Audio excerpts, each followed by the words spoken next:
Welcome to the Sports Podium with Hot Take City and Austin. We're back, guys. Back on another live. I'm your guy, Hot Take, with my co-host, Austin. Austin, how we doing today? Doing good, man. Doing good. It's been a good week. Currently watching game one of the finals here, Stanley Cup Finals. It's been highly entertaining so far. But it's been good, man. Been good. Nice. Boston? What's going on, guys? Happy to be here. Thanks for the invite. I know it's late where you guys are, but got the finals on. Looks like it's 3-2. Excited to see what happens with this series. Vin? What's going on, guys? I'm Vinny, host of Vinny's Corner. You can find me at Vin Casada 1. You can see it right there on my name.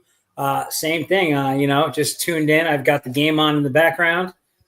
5 goals, not even halfway into the game, or just about halfway in. So pretty exciting.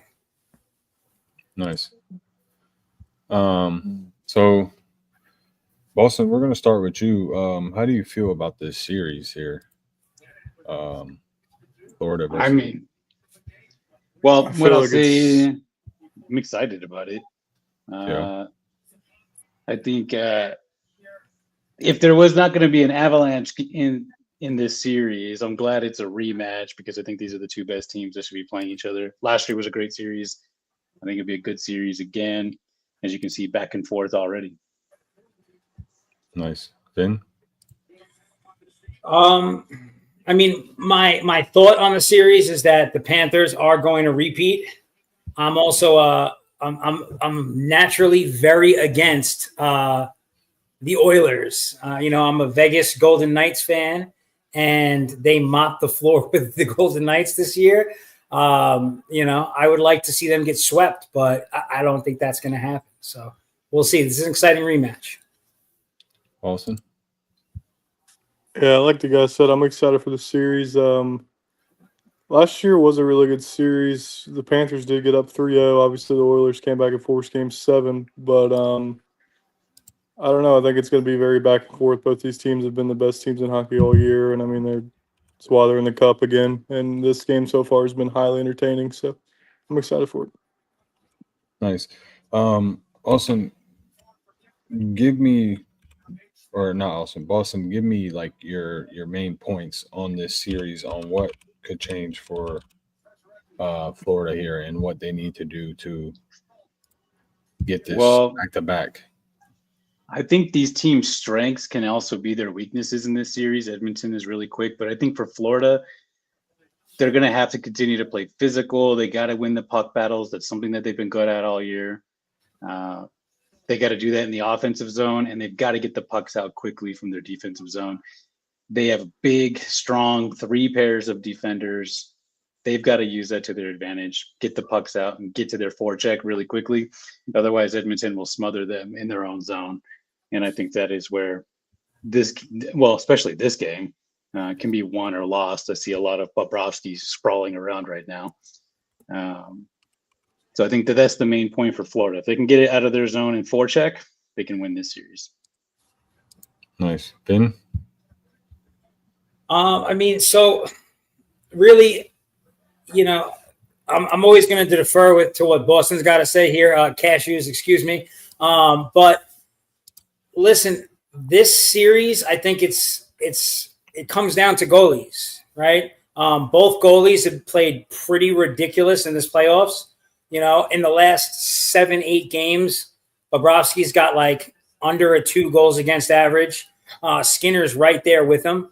Both of these guys have pitched a couple of shutouts already. So, to me, that's going to be the core difference so far. As you can see, both of these teams are scoring pretty easily. To see 5 goals on the board this early, I was a little surprised, if I'm being honest. But I think the Panthers got to just continue the pace that they've taken from Game 7 of the Maple Leaf series forward, and I don't think they can be stopped. Austin? I agree. Obviously, like they both said, the goalies are going to play huge.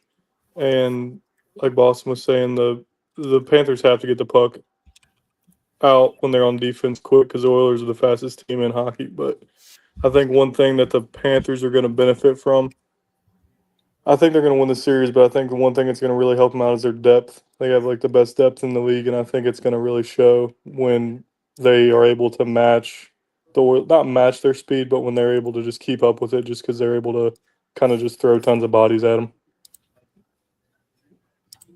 Nice. What about on the opposing side? What do they need to do to try to get this W and beat Florida instead of having Florida go back to back here? Well, I think we've all kind of alluded to it a little bit here. Edmonton's got to play fast. They've got to be physical. They started this game off really physical. It surprised me because they're not that sort of style play. They can do it, but they're going to have to get away from it a little bit to continue to put pressure on Bobrovsky now. But they got to play fast. They got to get their defenders and all 5 men out of their zone as quick as possible. They're the best 5-on-5, they're the best rush team getting out of their zone and into the offensive zone right now. They've done it the whole playoffs. That's how they've smothered all these other teams, these good defensive teams in Dallas and Vegas. They get out, they play 5 men deep, and then they cycle around that puck very quickly. High danger chances. Edmonton has the highest danger shots in the playoffs right now. Second is Florida. Florida has a higher percentage of converting those chances. So if Edmonton can convert those at a higher clip than Florida, Edmonton's going to win this series. It all comes down to the cycle the puck, get it to the middle of the ice, and put it in the net. Yeah. Sorry, guys. Didn't know when we first started this, it wasn't live on X, but we're good to go now. It's live on X now, so we'll be getting some more viewers here soon. But go ahead and Vin and carry off of Boston here and tell us what Edmonton has to do to get this dub against the Panthers here. And so I mean, he said it perfectly, and I think the person that's got to set the tone for them obviously is Connor McDavid. Right, he's the fastest guy on ice at this point. So if the Panthers can knock him off his groove, that's going to become a real problem for them. They need him to set the tone for this team. Right, and kind of get the rest of this team flowing behind them. Right, obviously, guys like Draisaitl are going to do their thing as well. But again, if your star is doing what he's got to do, the rest of the team's going to feed off of it. Slackers. Austin? I agree. Yeah, I think Boston said it best when he was talking about the just converting chances for Edmonton. And then I think he also alluded to it, but getting out and playing like even faster than they already play, like fast break and just getting down the ice as quick as possible. I do think stars come into it, like Vin alluded to. McDavid has to be big. Draisaitl's been good all playoffs. I do think their stars continue to play well. I mean, the series is going to go 7, I think, at least 6. I do think the Panthers win, but the Oilers have a shot. They have to defend home court. So they got to come back and figure out a way to win this game. But yeah, I think it's going to be a great series. Sure, yeah, no, I definitely respect it. And the thing about it, I seen the other day, McDavid was the only one minus, I think, like 115 to win. Potentially they call it, the MVP. I don't know the exact words for it. Boston would know. What's the words for the trophy? Conn Smythe. He won it last year in a losing effort. So, I mean, why not? So, he's the only one, like I think they said 115 to win it this year as well again. And right behind him is the Florida Panthers goalie at plus 275. So, obviously, those two are going to make a difference for both of their teams and who, gets the title this year and who actually pulls it off and wins. But this series should be good. I mean, I don't see any, obviously every team has problems, but I don't see major problems to where one team is going to slack off more than the other team. And, potentially I do see this series going 6-7. Austin, what do you think there? See, Boston or Austin? Austin. See, yeah, I get so confused because it sounds so similar. I thought you said Boston too. Do I think the game series will go deep? I do. I think it'll go 6 or 7. Like I said, I think Florida wins, but I think if Edmonton wants to continue, I guess it is a little bit different in hockey as opposed to other sports. But I mean, the crowds are insane in hockey. But I do think that it goes 6, at least 6. But I hope it gets 7 again. The more games, the better, in my opinion. Vin? Well, I think what's going to really play a factor into this, right? So, if you guys were listening to Boston, he was talking about how Edmonton really likes to push all 5 of their guys to the offensive side of the ice. So it's going to be pretty huge when, like Bouchard, Ekholm, right? So having their top defenders get back and be able to slow down Barkov, Reinhart, the Panthers are really mean, especially like they create opportunities very quick, as Boston was saying, right? They take every opportunity they get, and they have high danger opportunities, quote unquote, right? So it's gonna, obviously we know what Skinner's gonna have to do, but that back check and what that defense does are going to be huge for Edmonton, I think, if they want to slow them down. I don't feel like we're going to see a 7-game series. I think Edmonton needs to win today to push this to 7, if I'm being honest. I don't think we're going to see a repeat of last year where the Panthers get up by 3 and then give up 3 games in a row. Boston? Yeah, so I think that home ice is a big deal here. I think, Edmonton needs to come back and win this game to really keep their crowd at ease. I mean, they're obviously ruckus, but in hockey, every shot, every hit gets you sitting on pins and needles, and it's really difficult for a home crowd to get into it until their team starts scoring. If they don't, I have Florida winning this in 6. I think they take the games in Florida. I think they lose 2 in Edmonton. I think that they'll probably be close games. Maybe an empty net or 2 will push it out, make the score look a little wider than it probably was the entire game.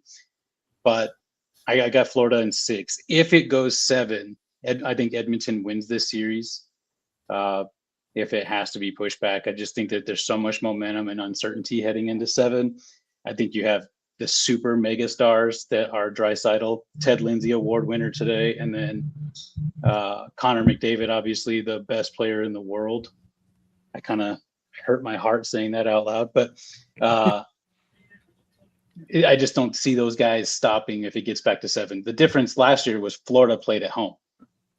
Florida had everything in their favor. The line changes were a big deal. Defensively, they were able to set their structure up pretty quickly.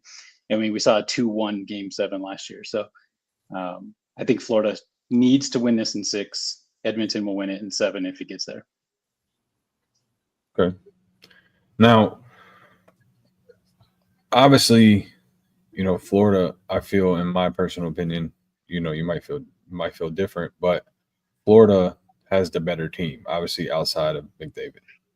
Okay. Florida, has put more effort into their team all around, first line, second line, even their third liners, have been dominating throughout the playoffs this year and last year.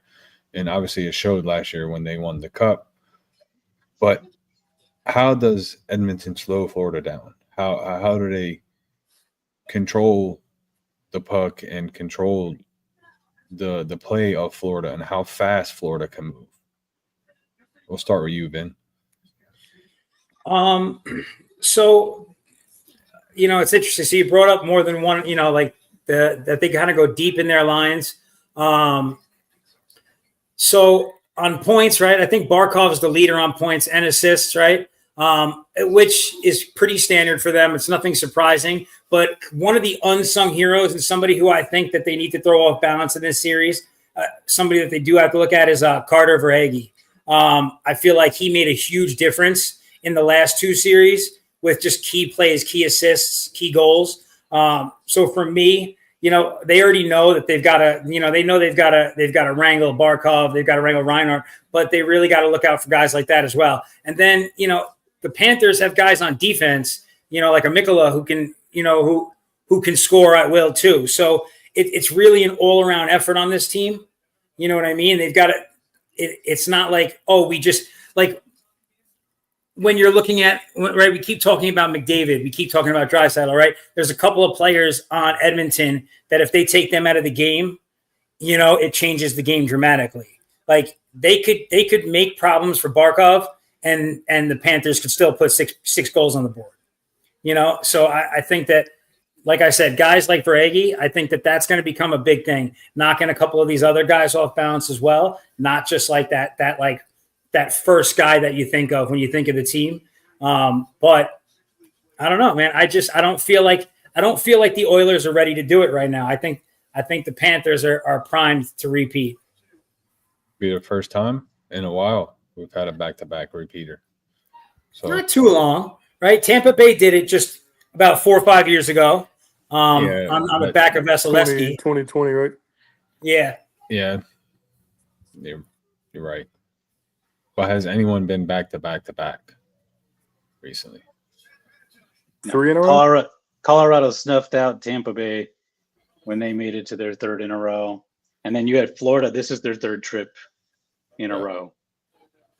We had 6 straight Florida Stanley Cup Finals. Florida State, that is.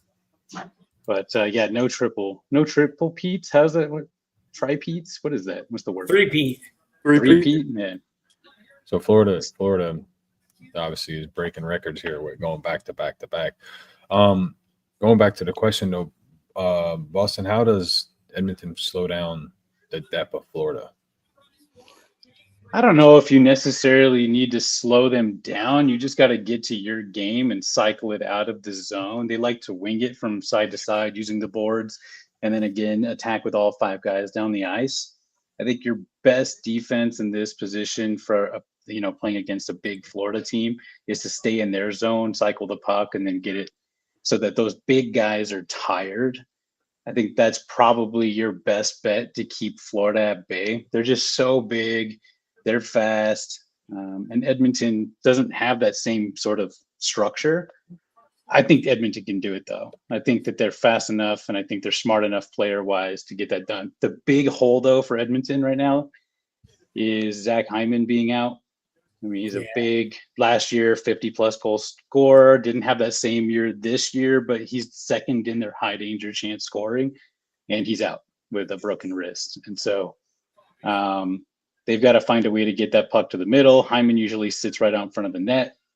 And he's their Sam Bennett, so to speak, not as nasty as Sam Bennett plays, but same guy. But if you're Edmonton, Florida wants to forecheck. If you can move the puck quick enough out of your own zone and get to your own forecheck, cycle that puck and get it down low, I think they have a great chance of winning this. You kind of see the scrum, or not scrum, but you kind of see how Florida is running around on that first goal Edmonton scored tonight. Puck gets down low. 3 guys are going after 1. They get a pass over to, or a rebound off to Draisaitl. Draisaitl puts it in the net. That's how Edmonton needs to play. I think if they can get to that and make Florida dance around, they're going to be just fine. They got to tire them out, though, by playing in their zone. Nice. Austin? Yeah, I actually agree with a lot of what he just said. I was going to say the best way to stop them is their offense. Best way to stop them is to just have possession of the puck. And I think offensive rebounding, like he alluded to, the first goal was really big for them. That's how they're going to have to score. I think necessarily might be, obviously we mentioned the stars and McDavid and Draisaitl, but might be some of the other guys that we don't really talk a bunch about that step up and make plays for them, no matter who that may be on offense or defense. But they have enough. They have home court, like Boston mentioned. If it goes to 7, that's huge. So they got to find a way to pull out tonight. I know it's about to be the end of the second, but I think a lot of it just has to do with them just having possession, because Florida's depth is, you can't really tire them out. They have too many players that are good. So Yeah, no, I definitely agree. And the thing is, though, is Florida's goalie is so strong at that net, and for Edmonton to score is gonna have to be on rebounds, or breakaways, a 2-on-1 situation because, like I said, Florida is deep, their defensive is good, and their goalie is, one of the top goalies in the league right now, and he's playing lights out. I mean, I don't think I've seen him allow more than 3 goals in a game this whole playoffs, at least this year, unless I missed a game. But, and Florida's got the offense to outscore any team that's in front of them. So, Edmonton's going to definitely have to play some defense and pretty much outsmart Florida, especially, around the nets, to where they're not getting beat on the rebounds and they're beating Florida on the rebounds. What star player on Edmonton do you think that's going to stand out and help David to bring them a cup and bring Canada a cup? For, it's been a while since Canada has brought a cup back home. Vin? I mean, we've been talking about him the whole time. Definitely Leon Draisaitl. Like he plays outrageous hockey in the postseason. He's just so good. Like he could be the star on a lot of teams. He's that kind of good. So him, but then like if you were to go outside of him, I want that depth player that's going to step up. That that's going to. So, I mean, not necessarily. You know who's going to hurt them, Perry. But who's gonna help? I think it might be like a defensive player, like going back to a guy like Bouchard.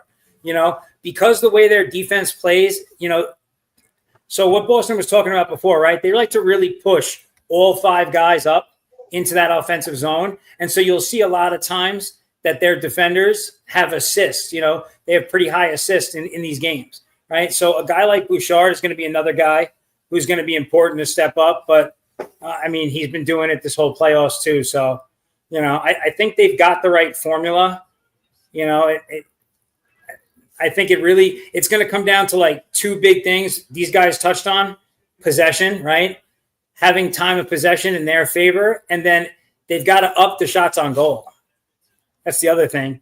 Stuart Skinner's already had to face like 25 shots, and we haven't even got to the third period yet. Edmonton's under 20 at this point.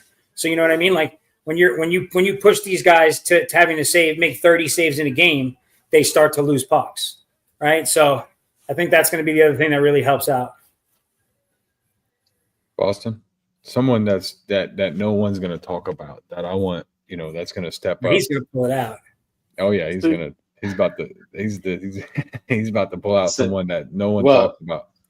I just want to call out, I love the Bouchard call out here. I think he was a main factor as to why they didn't win last year. He only had 5 assists, no goals. He's got a rocket from the point. But since he's already been picked, I think for Edmonton, the player that needs to step up and do what he does best is their 3rd star. We'll call him the 3rd star, I guess, in Nugent Hopkins. This is a forward that plays a lot of minutes. He gets a lot of time. He doesn't get talked about as much as the other 2 big forwards in McDavid and in Draisaitl. I think if he has a big series, as long as Bouchard also has a big series, I think you're going to find Edmonton in a good place. Good puck position guy, plays solid defense. I think Nugent Hopkins is a guy you should look for to have a big series if Edmonton's to win it. Now Austin, you're back. Austin, who do you think is going to be? Austin? Hey, sorry, I don't know what's going on with my connection. Can you hear me? Yeah, you're good. Outside of the stars, obviously, like they mentioned, basically all the stars on the team. But I think he's already made a lot of saves tonight. He's going to have to continue. Obviously, they already have 3 goals, but the goalie, Skinner, I think, has a big role. Obviously, everybody's talking about the Panthers goalie, rightfully so. But I saw Vegas mentioned it, and going in, I already knew. They both have 3 shutouts on the postseason. So, it's not like Skinner's some slouch in the goal. I think he has to have a big series. think he can't let them score here in the third if the Oilers want to win tonight. So, but I think he's going to be somebody they have to look for. Now on the Florida side, obviously Florida's deep, but give me someone that no one's going to mention here, and who's going to help them bring Florida back-to-back cups here. Boston, we'll start with you. I think the guy who scored tonight, and Brad Marchand, I think coming from Boston, coming from a place he called home for 100 years, he's already got a big goal tonight. He's small, but he's feisty. He's going to get into the places nobody else wants to go. On the goal that he had, he did exactly what he does best. He snuck into an area where nobody was, and he found a puck and put it in the net. So I think if Florida is going to do well, he's going to be one of those catalysts to doing that. I think there's 100 players you can pick on Florida, but he's my guy for this series right now. Bobrovsky's going to play lights out, I think, but Marchand's my guy. Ben? So, I'm going to go with somebody who I think is awesome that has been fairly quiet, I would say, in this playoff. Matt Tkachuk.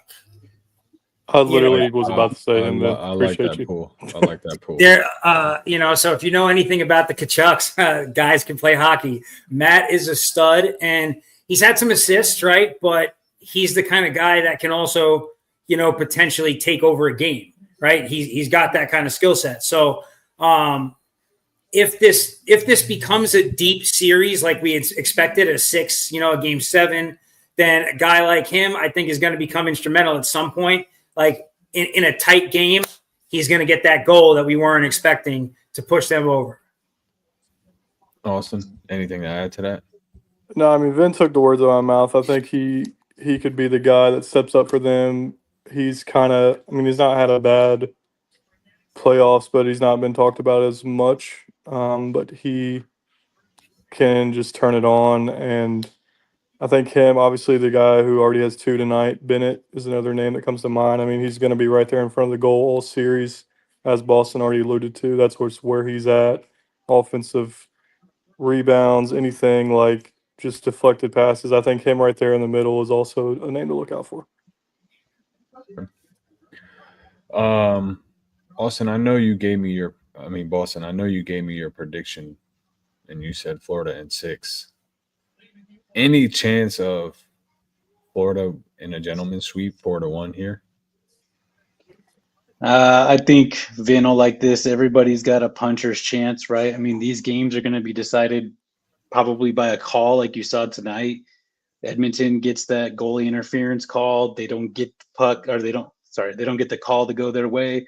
Puck ends up in the back of their net, and it's 2-1. Florida changes the entirety of this game so far. So I think Florida has a chance to do some sort of gentleman's sweep. I think especially if they win 1 in Edmonton, 2 in Florida, this thing could get really ugly really quick. Something that Vin said earlier, this probably isn't going to be last year's series where if a team gets a really large series lead, they're going to give it up. So I think there's always a chance of that, but Edmonton seems to have the resiliency that even if they lose this game, or even if they go down 2-0, they could easily come back and take 2 games in Florida, a game in Florida, and then win in Edmonton to push this to 6 and 7. So I think we're splitting hairs here between these 2 teams when it comes down to it. I don't see it, but yeah, of course, I think there's a chance. I mean, there's always a chance. Vin? To echo what Boston said, there's, anything's possible, especially in the playoffs. I wouldn't put it past Florida, but if you've been watching the West Coast series, I would be shocked. Even like there have been games where, Edmonton's had a 2-goal lead and then gotten blown out, 6-2, 6-3, right? That's happened in this postseason. It has not taken any steam out of their engine. They've come back the next game and just slayed. You know what I mean? Like this game is really important, I think, for just setting up Florida. Like it'd be great for them to win it. but I don't think that them winning game one makes the Oilers look and say, you know what, we might lose this series. Like, I think they're completely confident. And these teams are so similar to the teams they were last year that, like, everyone kind of like there's much less surprise on the ice than there was last season. They're familiar now. You know what I mean? Like, in their minds, on the West Coast, it was like, we got to get out of the West, but we got to be ready for the Panthers, right? So, you know, I would be shocked if we saw a sweep or a gentleman's sweep. I would expect 6, even 7. I would love to see the Oilers get swept, though. Nice. So obviously you want Florida to win, but what's your actual prediction? It's Florida in 6. Austin? I also have Florida in 6, but to kind of go along with what Boston said earlier, if it gets to 7, I think the Oilers win at home. And as far as it's just game to game, I mean, hockey is one of the most volatile sports I've ever watched in my whole life. Like, it can be like it was 2-0 in multiple games I was watching the Oilers in the playoffs. And like Vince said, I like go to the kitchen and like take a shower, come back, it's 4-2, they're down. I'm like, I've been gone for 10 minutes. You So take a shower in the kitchen? go to the kitchen, then take a shower. Let's listen. I'm just Listen. saying. You said But, kitchen and shower. yeah, I'm just trying all to right. figure out what you Hey, got calm going down on there, there. tough guy. I'm just glad people are showering on this phone call, all right? Yeah, This so video that's- chat. Like, You said kitchen and shower, so I'm trying to figure out what you had going on. Listen, use your ears. Hey. But, you know, so to what Austin just said, right? It's volatile, like game to game. It's more volatile than that. I think he highlighted it with that 4-2 example. It's period to period, especially in this postseason. So it's 3-2 right now. There is an absolute possibility that this game could end Edmonton 5-3. Like, I would not be at all surprised if that happened, you know? And I think that's what's been so exciting about the Stanley Cup Finals, right? Or the whole postseason, really. It's just that you can't miss 5 minutes because the whole game changes in 5 minutes.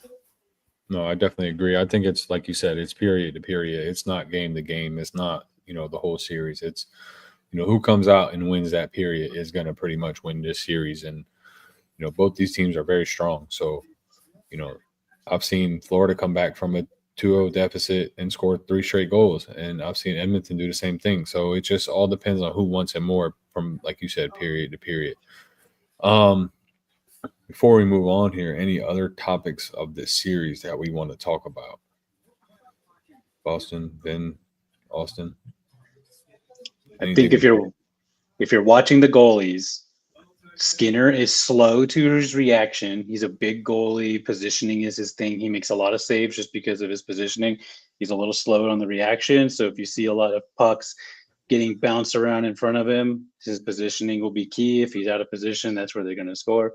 For Bobrovsky, I see a lot of Edmonton doing this tonight. They're shooting low. Bobrovsky loves low shots. That guy has like a 97% save percentage on low shots alone. If you look at the goals that were scored, one was a wide open net and the other one was about mid, hits his glove and goes in. He needs to be screened. It's got to go high. So if you're watching goalies, as a former goalie, that's the two differences between these guys. You got to get Skinner moving side to side. You got to get Bobrovsky trying to look up. Ben, anything? Nah, man. I'm just excited to watch these games. So the one thing I will throw out, you know, if you are starting to watch the goalies and weren't before, Bobrovsky's like one of the most exciting goalies, you know, I've ever watched in the net. He makes some outrageous saves. So, you know, be prepared for something spectacular. Austin? No, I agree, and I'll just kind of throw one more thing out. If you guys are even just watching this and you're just like, oh, why are they even talking about this? Let's start talking about the NBA Finals. Watch hockey. It's one of the most, like, especially the playoff hockey. I mean, it is like, it's a whole nother world. I've said it a ton during these playoffs. You need to be watching playoff hockey. It is one of the best things to watch in sports. Yeah, no, playoff hockey is definitely on a different level, and playing for that Stanley Cup is even on a better level. So, this series is about to be a very interesting and fun series to watch. So I hope it goes 7. So get more Best hockey words in that way. sports. Game 7. Oh yeah, I hope it goes 7. We get more hockey to watch. It's fact. All right. Well, Amen. moving on to, I'm pretty sure what everyone else wants to hear that are not hockey fans. NBA Finals. OKC versus the Pacers. A lot of money on OKC. A lot of underdog money on the Pacers. Pacers are like plus almost 400 to win this series. Austin, we'll start with you. OKC is going to be obviously a depth team that it's going to be hard for two Pacers to keep up with. But in what we just talked about in the hockey, is kind of similar here in this NBA finals. Is Pacers play at a very fast pace and level, and OKC can play at that level, but they like to play at their own pace. What does the Pacers have to do to control the game, especially game 1 in OKC? Game 1's going to be tough. That crowd's going to be crazy. SGA is playing out of his mind. I mean, the past like 7 basketball games he's played, he's averaging like close to 40. But something the Pacers need to do, which you alluded to it, they play fast. I think they got to play even faster somehow versus Oklahoma City. I saw last series at times their coach Carlisle was like urging Halliburton to play faster when they were slowing it down versus the Knicks, and I think they have to please. Like, why? Why must you bring up Knicks? It's There's no choice. they just. I mean, what do you want me to talk about it? But Continue, man. Continue, man. I think they just have to push extreme pace, which I think they can do. I mean, during the Cavs series, even during the last series, they were. I mean, they would get in. Even if the other team is scoring, then the Pacers are getting the ball out of the bucket, getting it up the floor, and they're getting a shot within 5 seconds of the shot clock. If they can do that, it's going to give them more shots. I think they have. I know OKC has good depth, but the Pacers have really good depth as well. McConnell's played great in the backup point guard role. I think he had averaged like 12 last series. You have a bunch of dudes off the bench that are playing good, and they can all shoot. So, I mean, a lot of people are kind of not looking forward to the series. I think if you really like the game of basketball and you really like to watch just pure hoops, you're going to enjoy this series because both teams actually play basketball the right way. It's a team game for both teams. Obviously, the Thunder have SGA, the Pacers have Halliburton and Siakam, but I think it's going to be a better series than people expect. Nice. Question to you, then. Same question is going to be, what do the Pacers got to do to keep up with OKC in their depth? Well, so this is a tough one, right? Here's a fact. This is the best offense in the Indiana Pacers against the best defense in OKC. The second best offense, though, is OKC, right? And I don't know if that's true for the whole season, but from January on, the Indiana Pacers are hands down, and the stats say so, the best offense in the league.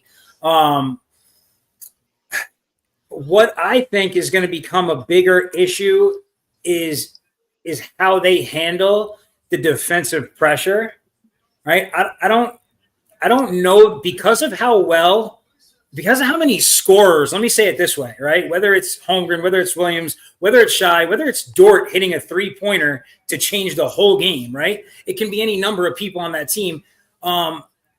It's not like when they played, our Knicks and like if you could throw Jalen Brunson off when he's on the court, like it's not going to look like that. If you throw Shea off the court, like off kilter on the court, that team has so many good stars that are going to step up right into play and just keep doing their thing. Their team's different. They don't need Shai off the court and Jalen Williams on the court. Like they can both be on there causing problems at the same time. Really, it's going to be how they handle the defensive pressure. Think about Game 7 against the Nuggets. Caruso was completely stifling. And this guy's a Denver Nuggets fan over here. I was going to say his head went to shame when you said the Nuggets. His head dropped. That's tough. But right, just think about what these guys are able to create, the problems that they create on defense in OKC. It's the Knicks, and it's our team, right? I love my Knicks, but we just weren't playing good defense at all, right? We have our superstars are defensive liabilities. Their superstars are complete packages. They're awesome defenders. So, you're not going to, when Chet's out there, when Williams is out there, when Shai's out there, you're not like, this guy's going to score and then not get back on defense. Shai's going to score and then he's going to steal it from you. You know what I mean? So, it's a different animal. I think it's going to be how they handle defensive pressure. I don't know that they're going to be able to slow down that offense very much, if I'm being real about it. I don't see it happening. I think OKC is just too strong. And when they go double big, come on, Turner couldn't handle Cat. How's he going to handle Hardenstein and Chet at the same time? He's not. Reference that. Cat's way better than Holmgren and Hardenstein, but I hear you. On one side of the ball. But yeah. Yeah, offense. Yeah, Cat dominated them that series. Oh, well, wait. We're going to get to all that. Wait, just, let's hear Boston thoughts on this series first. First of all, you asked me about the NHL being a gentleman's sweep. This one could very easily be a gentleman's sweep, in my opinion. I think OKC is that strong. Look, I watched that Nuggets series with my entire heart. After I watched the Avalanche go down to Dallas in 7, I watched the Nuggets go down in 7. My heart's been broken a lot. Heartbreaks. Yeah, you've had heartbreaks. Heartbreak after heartbreak. But what I will say is OKC has switchable defenders. They switch really well. It's not just going to be one guy. Yes, they have some great defenders, but they can switch. They get arms up. They get in lanes. They're scrappy. Caruso was alluded to before. But I think the question was, what do the Pacers need to do to win this series? One, they have to keep doing what they've been doing this entire playoffs, and that's steal the ball, get turnovers. Pacers are number 1 when it comes to points off turnovers. Number 2 is OKC. So they have to do that.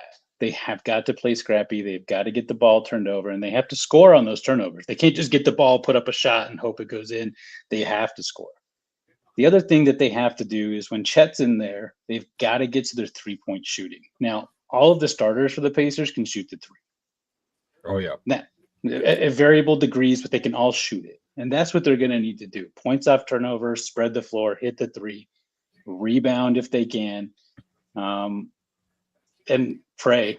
I think that's the last key to everything they've got to do is just OKC does everything that they do and in many points better. But if the Pacers can play and keep up with them, I think they got a fighter's chance. So here's a little stat. And after those last 2 games, the Knicks won 1, the Pacers won 1 and ended it in 30. So when the Pacers score 120 points or more, they are 33-3 through the playoffs and the regular season. So they need to get buckets. They can't let themselves be stopped, they just got to shoot, keep shooting. They got to score. That was my next thing. And the thing about the Pacers is, right,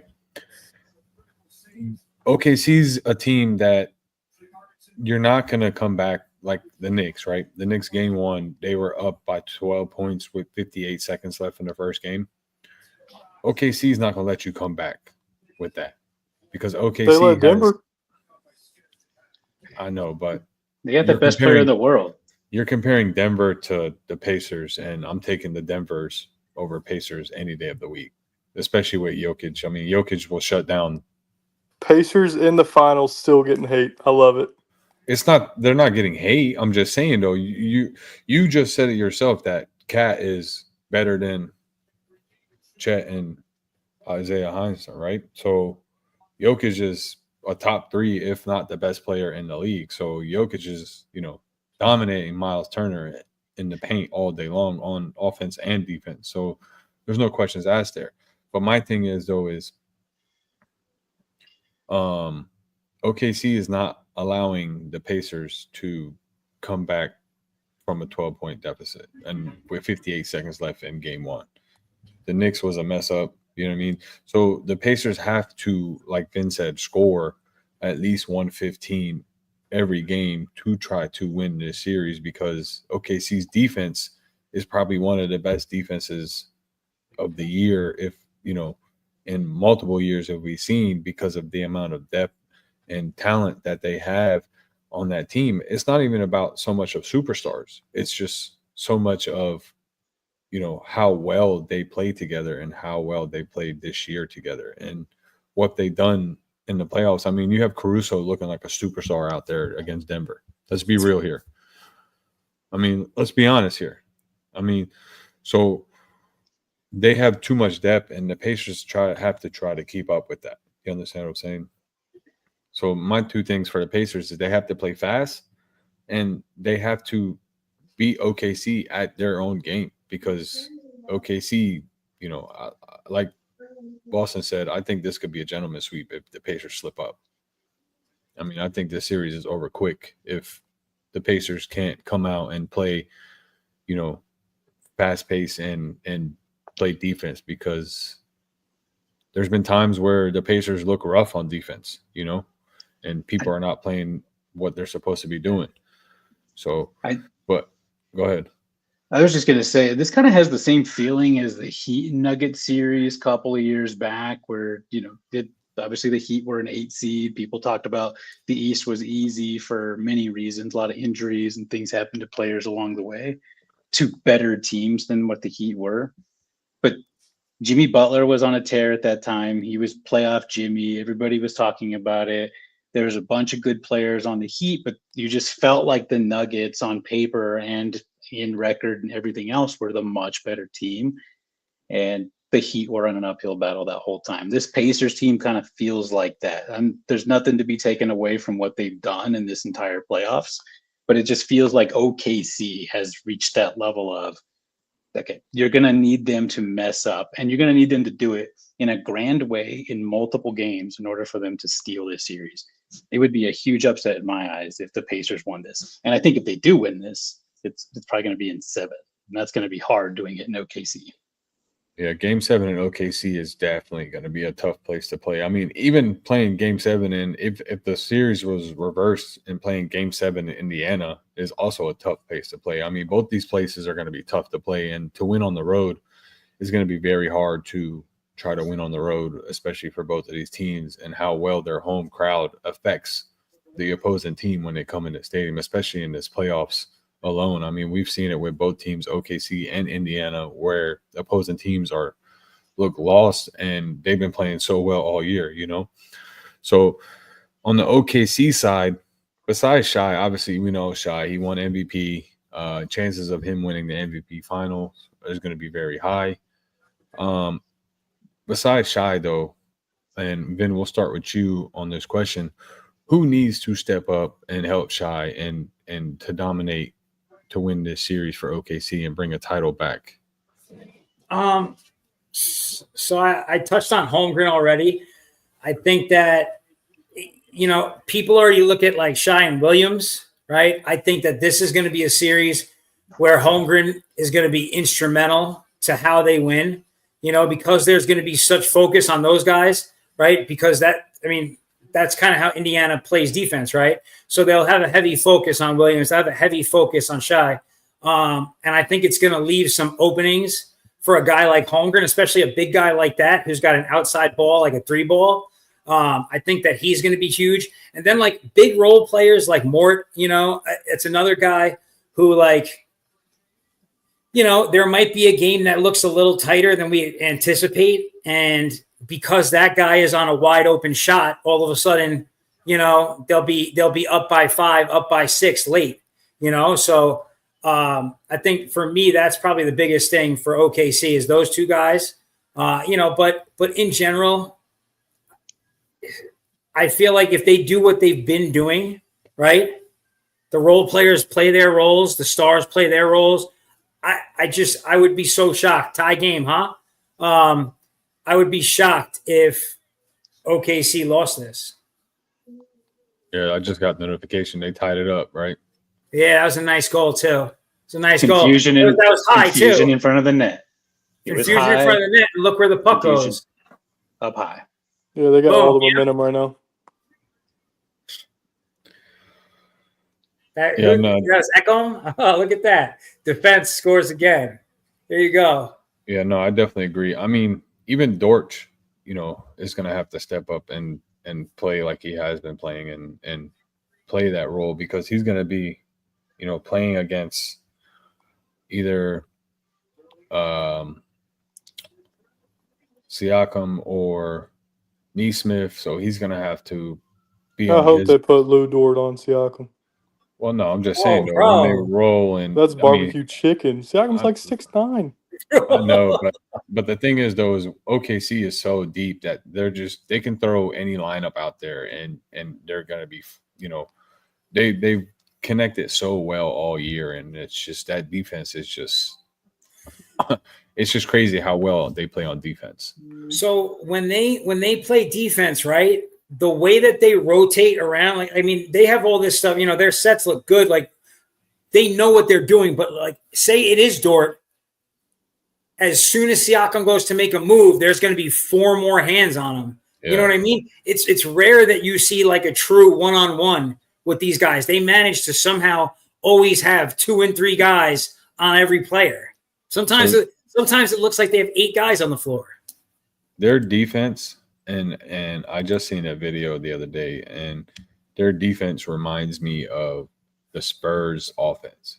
They're just so well connected. And what I mean by the Spurs is I'm talking about the Spurs with, Tim Duncan, Tony Ginobili. Parker, Ginobili. Like that offense, their IQ on that offense was so well put together that they're making passes behind the back, no look passes because they knew where their players were and where their teammates were. So that's what I mean with this OKC defense. This OKC defense knows where the ball is at all times, and their eyes are always on that ball. So even if you do get shy against Siakam in the paint and Siakam's trying to back down shy, you got Isaiah and you got Chet right behind them closing in. So that defense, like I said, that defense reminds me of that IQ Spurs team back in the day, to where they always know where the ball is. They always know where they have to move. Austin, OKC player that has to step up that, needs to help Shai in this series to win them this title. I think this series, I'll just go ahead and say it. I think it's going to be a lot closer, like I already said, than people expect. I don't think the Pacers get any respect as a team. They don't get any respect, like, from anybody at all, which just baffles me. But because they were going into the Cavs series in the second round, they were plus 550 to win that series. So I don't know. But for the OKC, for the question, I think Vin hit it on the head. J-Dub and Shai have been who they are all year, and that's not going to change. I think it has to be Holmgren. He does have a favorable matchup with probably Siakam on him. Holmgren's not very physical, but he does have about 3 inches on Siakam.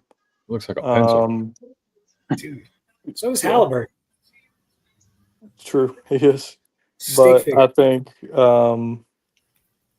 think it's Holmgren. He's got to have, like, he had a bunch of them against the Wolves, which the Wolves looked terrible in that series, but he had a bunch of 20-10 games, and I think expect to see a lot of that from him in this series.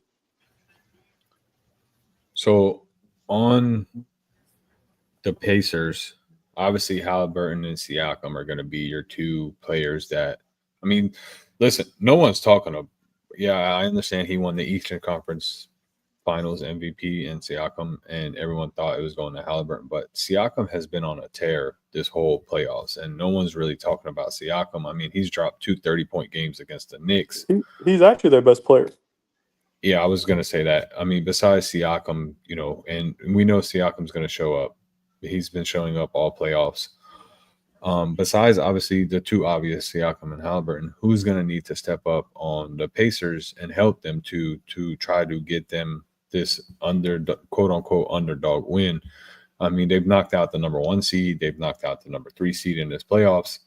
So obviously they've done it before, and they're looking to do it again to try to bring a title back home to Indiana.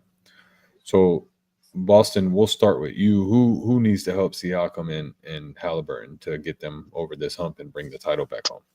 Well, I think it's got to be Miles Turner. I'm not sure if there's like a points per game he's got to do, but I think his ability to help with floor spacing and rim protection, I think getting there, I think he's got to take it up to the next level. And this is, again, I get that there's a level of maybe disrespect towards them with how they've played and the season they've had, but I just think OKC has the answer to each of the problems that Indiana will present.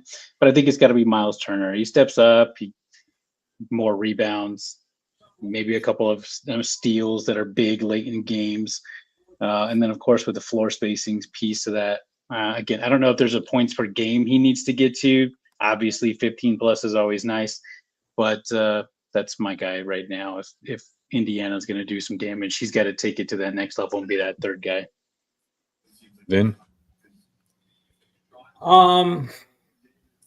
Turner's a good one. So there's 2 things I'll give you. First, in the Cleveland series and in the Knicks series, there were games where Halliburton was held to less than 10 points. Okay. Halliburton cannot have an off night. He doesn't get that with OKC. An off night loses them the series. Period. Right. He has to be like game 6, game 4, every game. He can't, you know what I mean?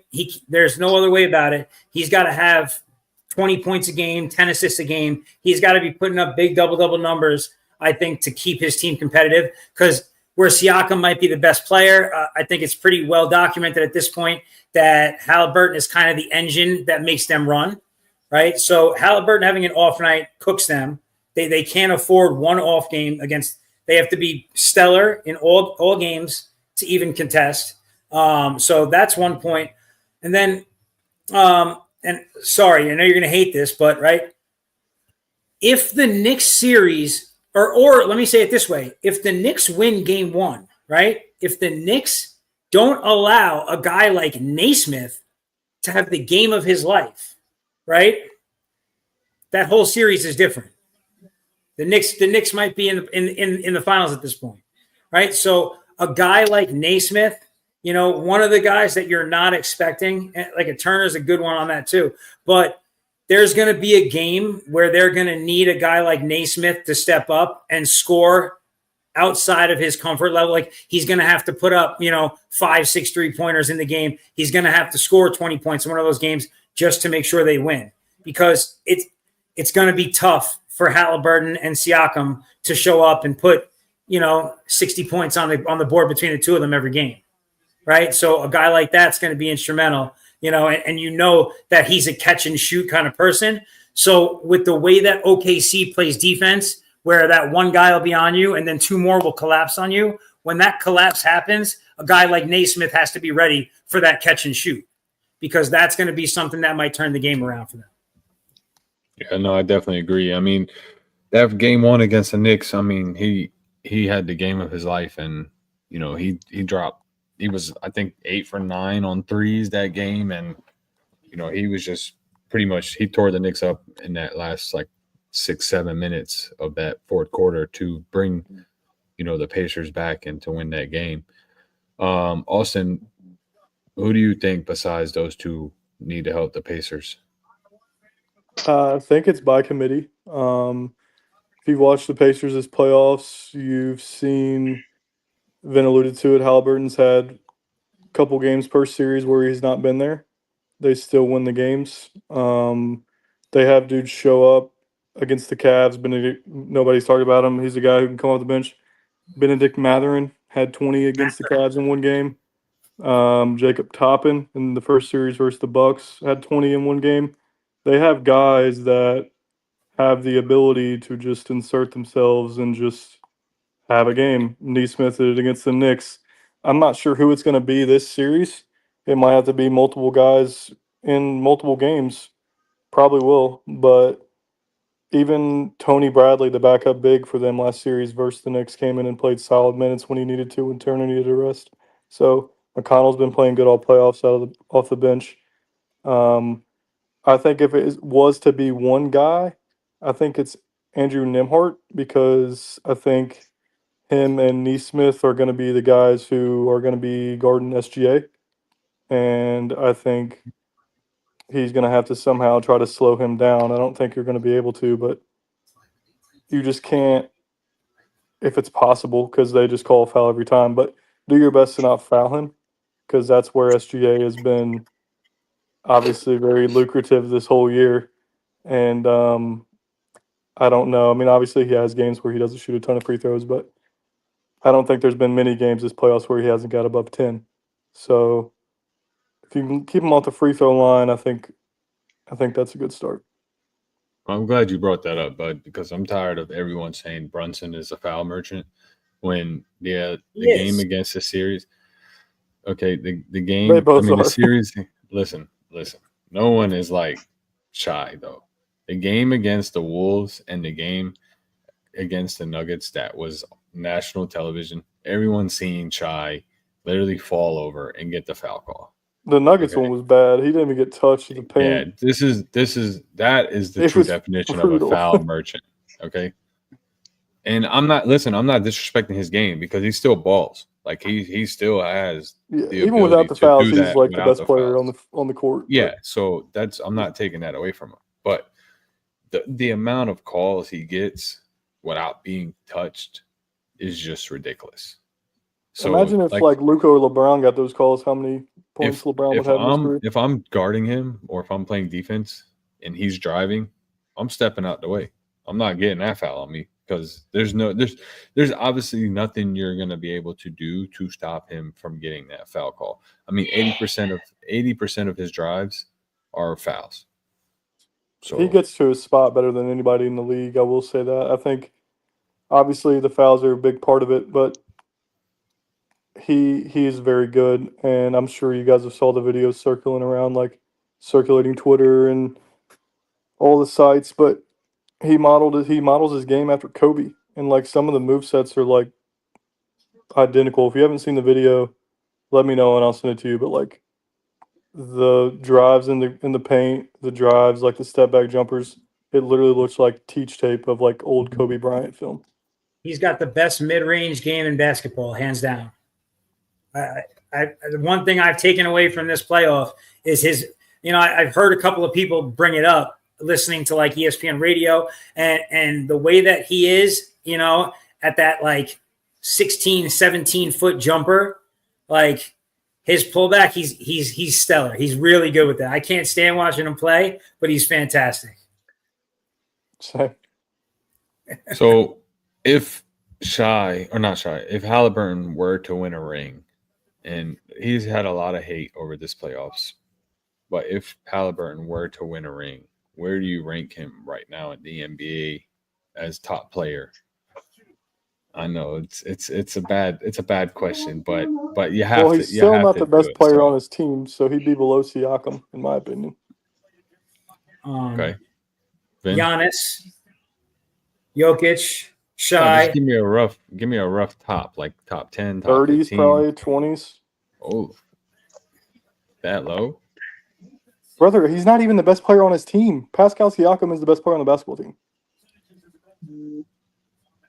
Okay. And I know there's probably a bunch of people on the comments of this, like, he doesn't know what he's talking about. Go watch the games. Pascal Siakam's not on the Pacers. They're not anywhere near where they're at right now. Because Halliburton became the new Trae Young. To the Knicks literally, that's why. Because Halliburton makes all these gestures. Granted, his game 2 or 3, whatever it was, when he had 32, 15, 14, 4, and 0 turnovers, that'll never be done again. But that doesn't make him the best player on his team.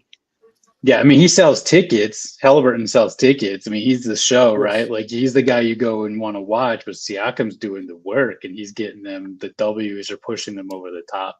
When they need a bucket, they go to Siakam. Who's seen the video of Halliburton step up thinking he was going to get the Eastern Conference Finals MVP, and they called Siakam instead of Halliburton. Who's seen that? Everyone's seen that? He's all pointing at himself like, all right, I'm on my way up. From the back of the line. Honestly, I know the Knicks lost that series, but that was probably the highlight of the series. Just being honest with you. So, he's a good villain. He's doing his job well. He's the new Trae Young to the Knicks fans. Yeah, he's the new Trae Young to the Knicks fans. But it's not even just the Knicks. Like he's got a very polarizing effect, right? So all the fake basketball fans who are now Indiana Pacers fans in the last 3 weeks, right? They love the guy. You guys are not real basketball fans. Just admit it. That's fine. It's okay. Watch, enjoy the playoffs. You're not. We know that. But the reality is that when he shows up, whatever team they're playing, everyone's like, oh, the other team is like, this guy, like, they want to see him do poorly, immediately. So he's a good villain for basketball. He's the Matt Kachuk of the NBA. Yeah. He's a little bit of an agitator. He gets in your face. He throws the choke sign, the little Reggie Miller. I mean, he does a lot of the talking. He backs it up occasionally. I mean, or more than occasionally. 50-50. But occasionally. Keyword. Yeah, no, I agree. I definitely got agree. a crazy stat about him. I don't know if you guys saw it. You might have. It was talking about on First Take the other day, which I don't know why I still watch that show. But if he makes his first basket, he averages a 20-point triple-double like 80% of the time. But if he doesn't, he averages like 13 points and 8 assists. He plays solely off like just vibes out there. That's an interesting stat. a little J.R. Smith inside him too, where he just he's just like, oh. Listen, That's honestly, crazy, actually. Honestly, to me personally, look it up. It's crazy. I would love to see OKC sweep them. Personally, I don't think it's gonna happen, but I would love OKC to sweep them. Listen, I don't want to be the terrible, like, I'm a Knicks fan, I'm being pissed, grumpy, blah, blah, blah. There's nothing I can do about it. But listen, here's the reality of it. And you guys know this because I've told you. Reggie Miller did the choke, right? And they didn't even advance. They lost that series. But Reggie Miller is not a champion. Period. End of discussion. I would be ecstatic to watch Halliburton play out his whole career and also not be a champion. That's pretty good shot at that not happening. Never seen this man hate on anybody. One of the most positive guys I've ever met. He's like, no, I hope the Pacers all die tonight and never win a thing ever again. Listen, I'm an honorary OKC fan for this series. I'm not rooting for the Indiana Pacers. It's just that simple. You could call me a hater. You can call me biased. You can call me whatever you want. I could care less.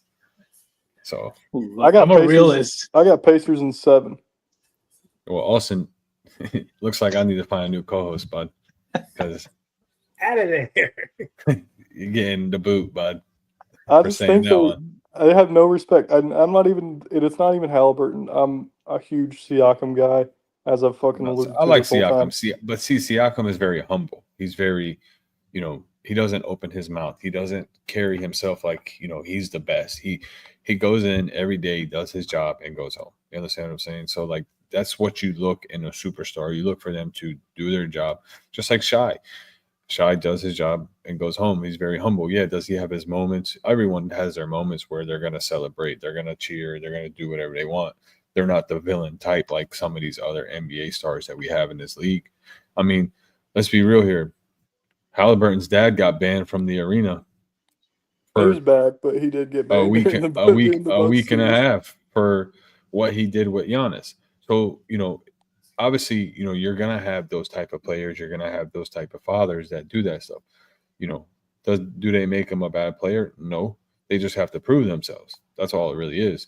But when you got guys like Siakam and Shai and half of the OKC team and half of the Pacers team where they're very humble and they come in, do their job, that's what people look and then that's what people want. You understand what I'm saying? So it's going to be a very interesting series. I personally think OKC wins, and I think they win it in 5. Now, I could be wrong. I hope they don't win it in 5. I hope it does go Game 7 because I would love to see both series NHL and NBA go 7 games, because here in the next 2 weeks, bud, we're gonna have just baseball. And I love Don't baseball. be so sad about it. No, Baseball's I love good. baseball. I love watching baseball. But my thing is though is then you got a month of just baseball, and no one really likes watching baseball because they think it's slow. But then you got football that starts, and then that's I'm when a everybody. Rockies fan. Yeah. Okay, Imagine I you mean, didn't you guys just win 3 in a row? Rockies Hey, just whoa, swept the first of all, Marlins. I know. Let's not. Okay, they're not going to sell the team now because of that. They're like, oh no, we're on our way. We're 12. Oh, before we 50. get into baseball, let me get your predictions.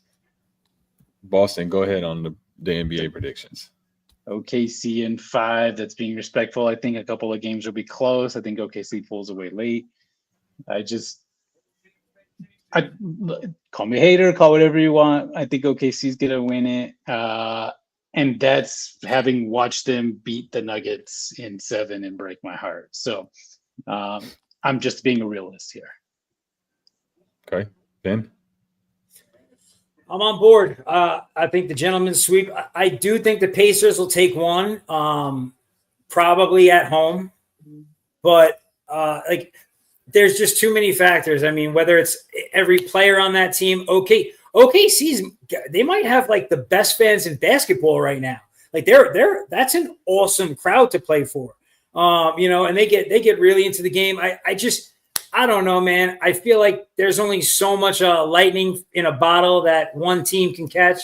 They beat, the way that they beat the Cavs, and then just that game 1 against the Knicks. Like, I feel like that's a whole different series. If that didn't happen, I don't see any miscues like that coming out of this team. Like, if you watch like highlights of the games, you actually see like there will be a play when they're doing. Okay, so the one Minnesota game that they won, right?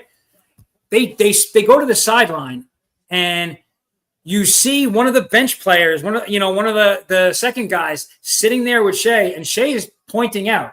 He's like, and he's not just talking about, we got to score more. Like, he's pointing out little things, ways that they have to, like, this is the kind of thing we can't let happen. When we get back, we got to work on X, Y. Like, but he's literally like player coaching his teammates during the game about what they've got there. He's like, this game's lost, but this is what we have to focus on going into the next game to make sure this doesn't happen again. Like, this team is just really dialed in.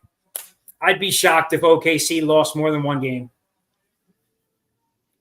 So 5? Yep. Gentleman's sweep. I asked for a prediction, not an explanation, right? I said a gentleman's sweep to start. I'm just saying. I asked for a prediction, not an explanation. That's all. Some of us have bedtimes, Vin. I mean, Clearly. Austin. I got a 1-year-old to put to bed tonight. Austin. I got Pacers in 7. I will God, say, man, this guy. Here, you can hate all you want. My DMs will be open when they win game 1 tomorrow night, and that's for anybody on X. It's tomorrow night. I thought it was tonight. No, That's it's tomorrow Thursday. night. Yeah, it's tomorrow night. But I just think they're going to do it. I don't know. I might be delusional. Probably am. I mean, I'm a Heat fan, so it comes with the culture. But I will say, like Vin alluded to, probably the best fan base matchup for the finals, maybe, because both crowds go all out. Super cool. You're going to see the matching T-shirts with the uniforms. I love that when a home crowd. One quick stat. Obviously, I said Pacers in 7, but one quick stat. If OKC does win, that means they'll win 83 games this year. Obviously, we're not sure how many games they're going to lose, but that'll make them the second winningest team of all time behind Jordan's Bulls. So you're going to have to hear the OKC 2024-2025 team as one of the best teams of all time. Nice.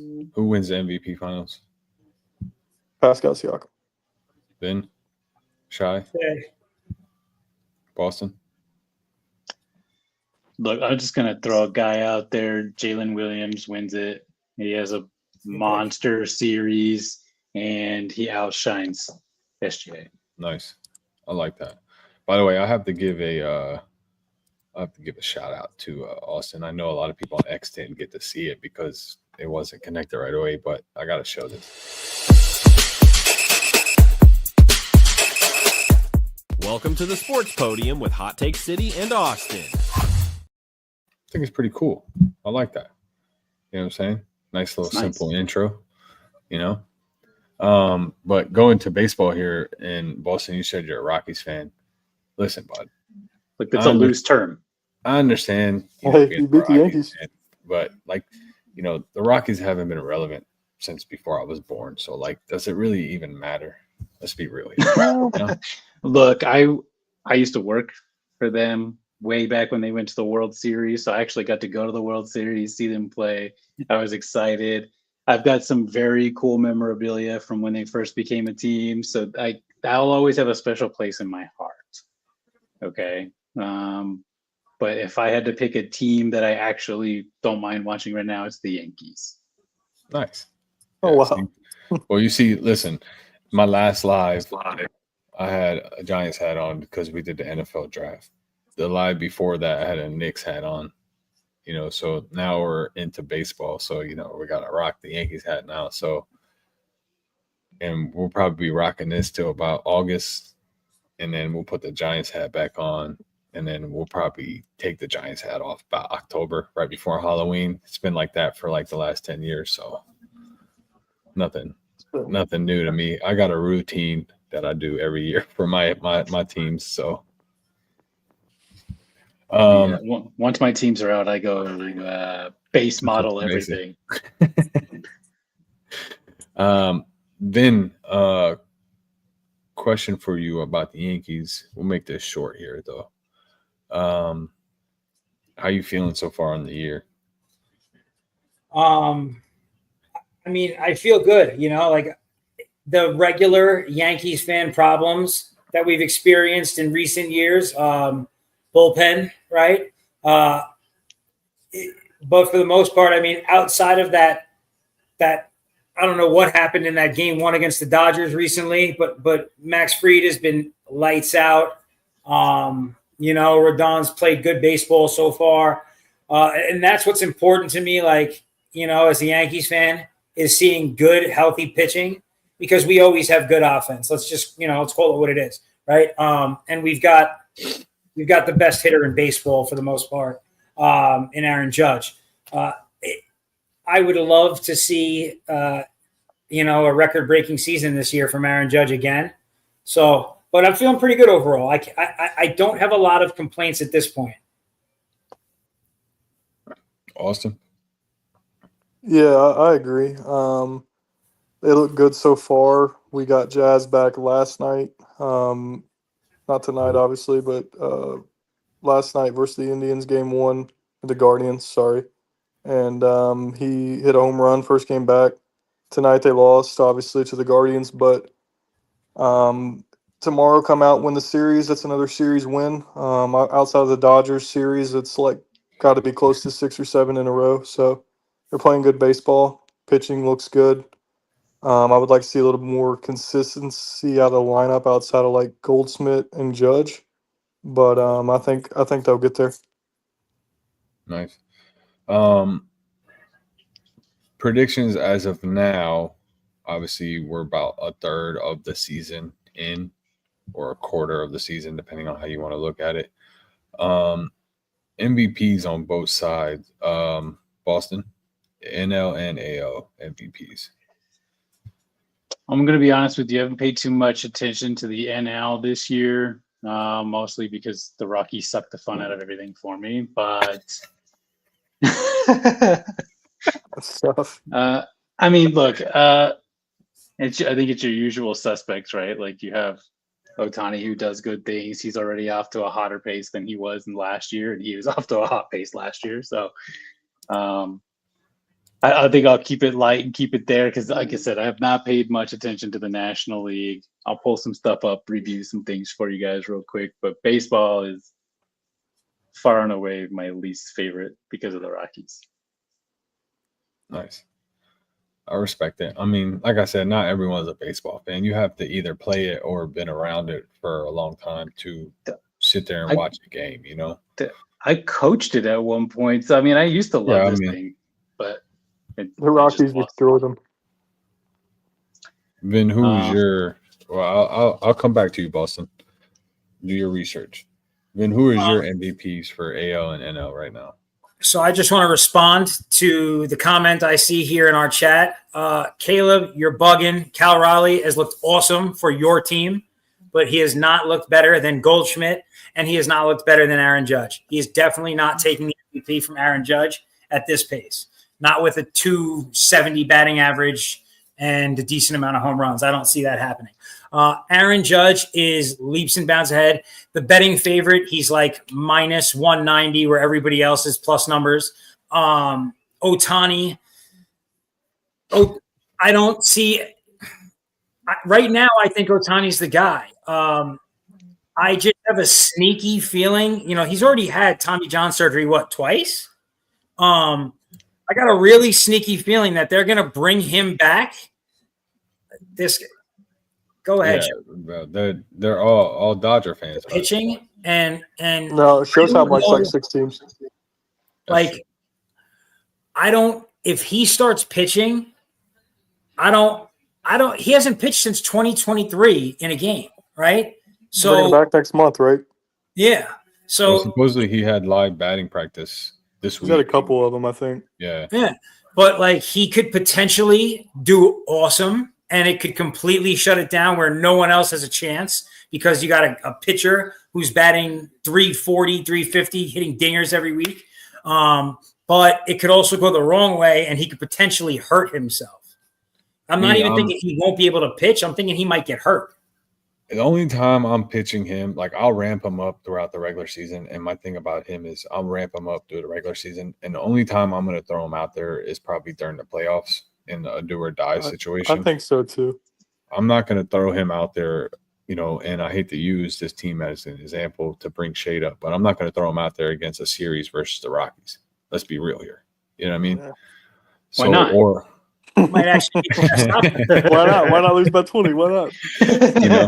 So we already did that one time, okay? Against the Padres, we lost 21-0. All right. Yeah. So that's my thing. Like, I'm not bringing Ohtani out there to pitch against a team that not that it doesn't mean anything, but to risk that injury factor of him losing that bat, because he does bring a big bat to the table when he does just DH.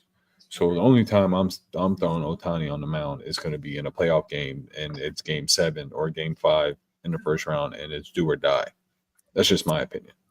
Do you do that in like a committee sort of pitching thing, though? Not like you're going to throw them out there 6-7 innings. You're going to go out there and do 3 innings of solid pitching in that circumstance. So yes and no. It also depends on the situation. It depends on who they're pitching against, and it also depends on who they're playing. Now, if they're playing the Mets in the NL Finals to go to the World Series, Game 7 on the line, I'm throwing him out there, until he's able to not go anymore. But here's the thing with this, though, is when you do throw him out there, you lose that bat once you take him out of the lineup, off the mound. So do you want to risk him not having that bat in the bottom of the 9th if you're down by 1 run because you pitched him 6 innings and you took him out?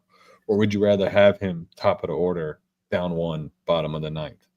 You see what I'm saying? So it just all depends on who they're playing, what the situation is, and how they play it out.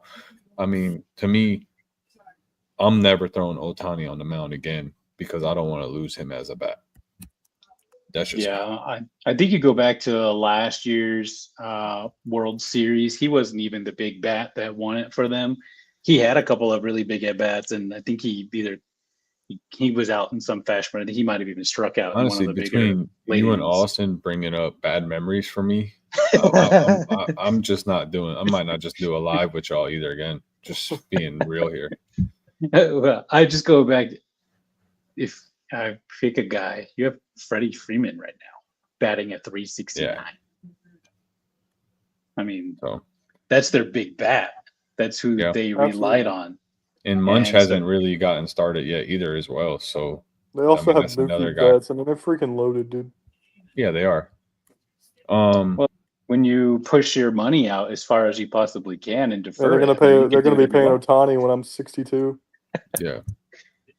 Austin, who is your AL and NL MVP runners right now? I think it's Judge in the AL too. I saw those haters in the bottom, obviously, but Cal Raleigh's having a good year, but he's hitting 260. He does have 20 bombs, but he's not close on RBIs to Judge either, or he's behind him. He's up there on the list, but he's not near Judge. Another person in the AL is Scooble. We haven't seen a pitcher in a while, but he's insane. The Tigers are somehow 40 plus wins. They just keep winning baseball games. So Scooble could be a candidate if he continues to be dominant. I know he had that 13K shutout a couple weeks ago. And on the NL side, I would say Ohtani. I just don't think anybody's gonna. Yeah, there you go. Not even there. It is not good, but yeah, Ohtani in the NL, for sure. Obviously, there's other guys, but they're just not near him. Yeah, that's what you are. You called yourself that. See how that works?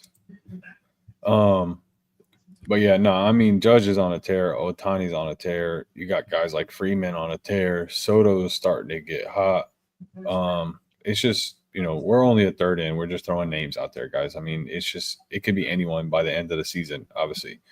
Yeah, Tatis is coming on. I just read a little bit about him. Padres are a scary team. Padres who's been awesome? Rafael Devers has been awesome too. He started out like 0 for 30 or something, didn't he? And now he's batting close to 300. Yeah, I mean, you got players that are coming up, and these top names that we're throwing is just obviously household names that everyone always talks about every day. No one talks about the guys that actually do the work days in and days out and don't get talked about. So obviously, we look at Judge and we look at Ohtani that could potentially win back-to-back MVPs on both the AL and NL. But the thing is, though, is, talk about the guys like, Devers and Tatis and all this other players that are making a noise and trying to make a household name for them. So Suzuki on the Cubs, 53 runs batted in. He's leading the NL right now. Cubs are one of the sneakiest teams in the game of baseball. That's my point. So they're 39 and 22 or something like that. Yeah, I can go back and look, but yeah, it's something around there. Vin, I know we talked about this a couple weeks ago, and on your show, like 2 weeks ago, maybe 3 weeks ago, about the top 5 MLB teams, and we talked about you and Austin talked about the Mets being in the top 5. They are. Can I finish, please? And I told you let's revisit this after the Yankees-Mets series, and the Yankees took 2-1 in that series. So my question to you is, who's your top 5, and is the Mets still in the top 5? All right, so let me just start out by saying only one team in baseball has a better record than the Mets. Just so you're aware, they have a 38-23 record. So do the Cubs, and the only team with a better record is the Detroit Tigers. So just so we're all on the same page, the Mets are still an extremely good team. Yes. Okay. Now, are they? Hold on. I know what the records are, so you don't have to explain to me what the records are. I'm just making sure we're all on the same page here, because you're asking me if the team with the number 2 record in baseball is a top 5 team. I mean, no. I just want to point out though that the Mets are under 500 on the road. So what does that really say about how good a team is when they're under 500 on the road? And so my top 5 right now suck. Yeah, it does. My top 5, I think the NL still has 3 of the top 5 teams in baseball. They might have 4. But it's okay. So here's where it's tough for me. I think that the Mariners, the Yankees, and the Detroit Tigers should all be in there, but they all can't be, to put it plain. I'm not ready to move my Yankees out of that top 5. I'll be honest. I think that they are in that. But I would say, like, right now, you got to still have the Dodgers up there. Over the Mets, actually, I would put Philly, even though they're second place in that division. I think Philly is a bigger threat when you get to, like, a playoff scenario and you have to play. I just think they're a really good team. Schwarber's been playing awesome ball for a little while now. But my top 5 would be, what's it called? LA Dodgers, the New York Yankees. Obviously, the number 1 team in baseball is the Detroit Tigers. The Chicago Cubs, I'm willing to put in that top 5 at this point. They've been really consistent. And then for me, the 5th team, I think, is another NL West team, and I would go the Padres. The Padres only had 35 wins, but the Padres have the Giants and they have the Dodgers in their division. So, I think that they're a really tough team. And the Rockies, of course. The Rockies games gives them 62 wins though. So me and Austin were talking about this the other day, and I don't have Philly in the top 5. And the reason why I don't have Philly in the top 5 is because I don't think they have enough superstars on that team to be considered a top 5. You have other teams that are more complete with the pitching, with the batting lineup, and their defensive than the Phillies. I'm not saying that they're not a good team by all means. They're definitely in the top 7, maybe 8 teams of the league right now. I just think personally, all around, I think you have 5 better teams than Philly. That's just my opinion. Obviously, I'm just a random guy. So, So if you listened to my top 5, Philly wasn't one of those teams. I know. I said that they were better than the Mets. I'm just telling you. So I agree. Yeah, I'm right on board with you.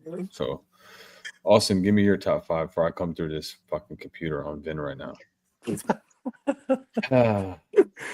My top 5 is Yankees, Dodgers, Tigers. This is in order from what? 5 to 1, 1 to 5, or what are we doing here? So you gotta get numbers here.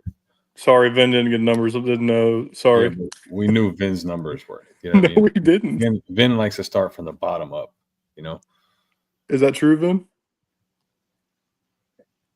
So all I said was that the number 1 team is the Detroit Tigers. Yeah. I did not them put third. the other 4 in order. And you said that team third. So All right, how would man, I know what your order is? Yeah. I said, the Detroit Tigers, who are obviously the best team in baseball. Listen, man, I'm ADHD. As long as I get 5 out, I don't care what order they come in. All right, I'll do my order. Sorry. I think the Yankees are the best team in baseball, number 1. Number 2, Dodgers. 3, Tigers. 4, Cubs. 5, Mets. Nice. So we dropped the Mets from 3 weeks ago. Nice. I respect it. Dropped them a couple spots, yeah. Yeah, nice. But they haven't lost any games really besides the series of the Yankees. There's the positive note. There's the fucking They positive. haven't. They have not. Oh, man. And you wear that fucking hat and disgusting, man. I am a rational fan, unlike some people in this life. Hey, I'm rational, brother. It's just Okay. there's 2 teams in this world that I hate in each league, which is MLB, NFL, and NBA. You know what I mean? And it's just, I will never give them any props. It's just that simple. They'll always be little brothers to the real New York teams. That's all that matters. Who are the teams? So in baseball, you have Boston and you have the Mets. Every Yankees fan hates Boston, hates the Mets. Am I lying, Vin?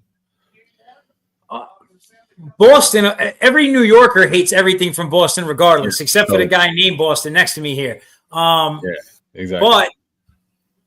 But growing up in New York, I know a lot of New York families that, some of them are Yankees, some of them are Mets. And because of that, they just kind of choose to, I don't really care about the Mets if we're not playing them.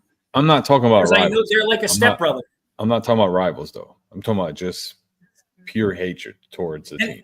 That's what I'm saying. To me, they're in the National League, and they're not really a competitor to us. So I don't care. They're still going to go to family dinner, bro. It's not that serious. Yeah. In NFL, it's obviously Dallas. I hate the Jets. It's obviously either Philly or Dallas, depending on how you look at it. Okay, as a Giants fan, and then definitely the Jets because the Because amount of of their fans. yeah, it's bad. Okay, and then in Is NBA, there anybody that actually likes Dallas though? Like anybody? no, not really. Besides their own fans. Our boy Our boy Reg. Reg. I know. Reg, Shout out he's- Reg. he's- Shout out he's Reg. somewhere out there right now. Besides their own Reg is fans, good. no. And Reg then is a in good guy. Shout out NBA Reg. And in NBA, as a Knicks fan, it's obviously going to be Boston, like and then the MLB, and then lately it's been the Sixers because we played the Sixers, in a couple playoff series, and then throughout the years. So, I mean, Now it it's all the falls. Pacers. They beat you past 2 years in the playoffs. Oh my god, this guy here. I basically don't like any team in the East. I'm gonna be You real. can't tell me I'm lying, I'm bro. definitely making a post for a new co-host. Definitely doing that. Definitely doing that. It's facts. He created the intro. You got to give him at least another show or two. Okay, listen, I'm getting off of this topic, and I'm gonna ask Boston his top 5 before I was really interrupted by your stupid comments. Boston, who do you think your top 5 is gonna be in MLB Look, right now? I got 5 Padres, 4 Phillies. I really like the Yankees. I think that they're one or two. So I'm gonna go finish this off. I got Cubs, Tigers, Yankees. Nice. No Dodgers. I love this guy. Let's go. Honestly, Boston, you definitely got to come back, and we definitely got to do MLB and just have the floor. Just hate on the Dodgers. Just Yeah. Hate on the Dodgers the whole show. Just because that was beautiful. That was beautiful. Oh, If there's anything about the NL West is that it's never been the Dodgers for me, and it never will be. I will root for the Rockies 1 in 160, and that's the last game of the year, and I will still root for the Rockies against the Dodgers. It's just the way it is. And pretty much anybody in the NL West. I do always respect the Padres, but that's where I'm at. No Dodgers here. They're always going to be a top 10 team, and let's face it, their record says that they're better than anything I'll ever tell them. So forget them. F them. Nice.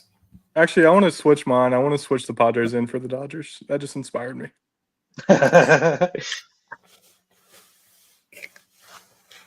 All we right, got overtime hockey going. I'll let you live. A couple more episodes since you made that comment. He's back. You heard that? What's the score of the game? 3-3 still in overtime? 3-3 overtime, Yes, 17 3-3. left. Edmonton took it to Florida. Vin, you made a point that Edmonton wasn't shooting the puck. They put on like 16, 17 shots in the third period. Only got the They got 5 more equalizer. shots than in total. It's crazy. Florida only put up a couple of shots in the third, but they are turning it on here in overtime. So that's where you stand right now. NHL wise, Carter Verhaeghe looking good right now. Sam Bennett looking good. I hate to jump off on all of you guys, but I got to put some children to bed. I could hear them in the background. And It's I about know- that time of night. Dude, what is it, like 1 a.m. your guys' time? Where are you at? Eastern Europe? I forgot. What's that? Eastern Europe. This guy. So, my co-host, right, for Vinny's Corner, Cove, he's actually he's not just in the easternest part of Canada. He's on a Canadian island off the coast in the ocean. So he's That's wild. an hour past Eastern time. Yeah, Wow, I think man. when I did Vinny's Corner with you last time, it was like 1:30 in the morning his time. Dude, wild. Something crazy like that. I don't know what he was doing. All right, Why he so- was awake. It's Give me- 11:15 where I'm at. Yeah, I was gonna say it's 11:15. All right, so I think that pretty much wraps up this live, and appreciate all y'all coming out of here and doing this with me. And always a shout out to Austin for being my annoying co-host. You know what I mean? But I respect you, man. You know what I mean? I still respect you. But I Boston, guess as long as I got respect. yeah, Boston. Tell the people where they can find you at. You can find me on X, Boston Cashews 5. You can find me at the same on Instagram. My Instagram's not up and as exciting as my X might be, but reach out, DMs, messages. I can talk hockey with any fan base. I might get into a few arguments, but just know I respect everybody in the hockey world. Shoot me a message, follow me, and I'll follow back most of the time. Vin? You can get my @ right here on the bottom, @VinCasada1. That's for my X. And you can catch me on YouTube also. And you can actually get my backup account on X, both @Vinny's Corner. Actually, I think X is @Vinny's Corner 1, but my YouTube is @Vinny's Corner. And I have a weekly show at this same time. So you can always check me out live on X, live on YouTube at about 6:30 Pacific time every Wednesday night. You got a feet finder too, don't you? Yeah, there it is. You gotta plug your feet finder. Plug my dude.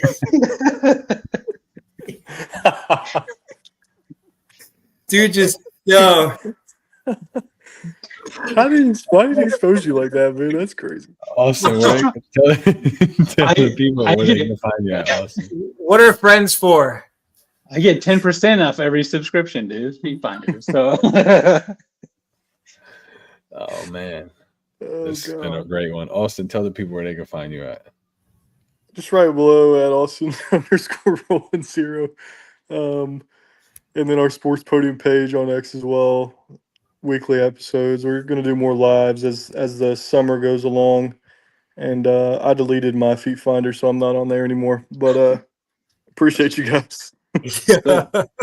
those best big toes in the business. It was sad to see you go. Oh man. This is I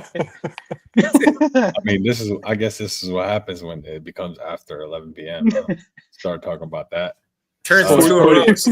Sports Podium after dark. After dark. Feet finder edition. Oh man. Guys, y'all can find me at my at Hot Take City 904. You can follow our Sports Podium page at Sports Podium 224.